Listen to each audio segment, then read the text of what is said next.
നന്ദിപ്പോൾ അടൂർ പ്രകാശ് മാധ്യമങ്ങൾ കണ്ടു.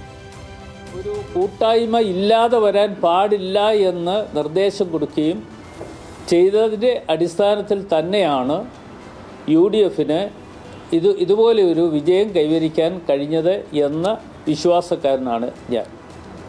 UDF convener എന്നുള്ള നിലയിൽ ഒരു യോഗം വിളിച്ചു കൂട്ടാൻ മാത്രമേ എനിക്ക് അധികാരമുള്ളൂ എങ്കിലും ആ അധികാരം ഉപയോഗിച്ചുകൊണ്ട് താഴെ തട്ടിലും അത്തരത്തിലുള്ള യോഗങ്ങൾ വിളിച്ചു കൂട്ടണം എന്ന നിർദ്ദേശങ്ങൾ നൽകി എന്നതിൻ്റെ ഒരു പ്രത്യേക ഫലമാണ് ഈ തെരഞ്ഞെടുപ്പിൽ കാണാൻ കഴിഞ്ഞിട്ടുള്ളത് എന്നുകൂടി പറയാൻ ഞാൻ ആഗ്രഹിക്കുകയാണ്.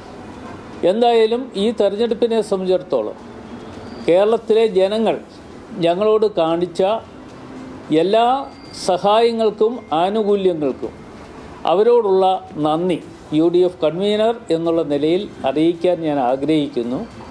മാത്രമല്ല മാധ്യമ സുഹൃത്തുക്കളും ഞങ്ങളെ അക്കാര്യത്തിൽ സഹായിച്ചിട്ടുണ്ട് എന്ന് ഞാൻ വിശ്വസിക്കുന്ന കൂട്ടത്തിലുള്ള ഒരു പൊതുപ്രവർത്തകനാണ്. ഇന്ന് ശബരിമലയുമായി ബന്ധപ്പെട്ടുകൊണ്ട് ഞങ്ങൾ ഉയർത്തിയ മുദ്രാവാക്യങ്ങളും ഞങ്ങൾ ഉയർത്തിയ കാര്യങ്ങളും ഈ സ്വർണ്ണക്കൊള്ളയുമായി ബന്ധപ്പെട്ടുകൊണ്ട് നിരന്തരമായി എല്ലായിടങ്ങളിലും എല്ലാ ജില്ലകളിലും പോകുമ്പോൾ ഞങ്ങൾ ഉയർത്തിയ ഏറ്റവും പ്രധാനപ്പെട്ട ഒരു വിഷയം തന്നെയാണ്. ആ വിഷയത്തിൽ നിന്ന് ഞങ്ങൾ പിന്നോക്കം പോകുന്നില്ല എന്നുകൂടി ഈ അവസരത്തിൽ പറയാൻ ഞാൻ ആഗ്രഹിക്കുകയാണ്.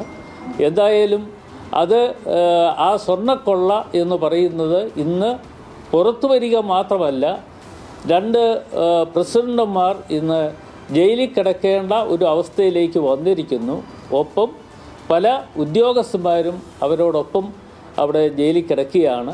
മാത്രമല്ല ഇനിയും പോകേണ്ടവരായിട്ടുള്ള നിരവധി ആളുകൾ ഉണ്ട് എന്ന് ഞങ്ങൾ നേരത്തെ തന്നെ പറഞ്ഞിട്ടുണ്ട്. അതിനെ കൂട്ടുനിന്നിട്ടുള്ള മുൻ മന്ത്രിമാരുണ്ടാകാം, ഇപ്പോഴത്തെ മന്ത്രി ഉണ്ടാകാം, അവരൊക്കെ തന്നെ ജയിലിലേക്ക് പോകേണ്ടതായി വരും. അടൂർ പ്രകാശിന്റെ പ്രതികരണമാണ് നമ്മൾ കേട്ടത്. അഖില.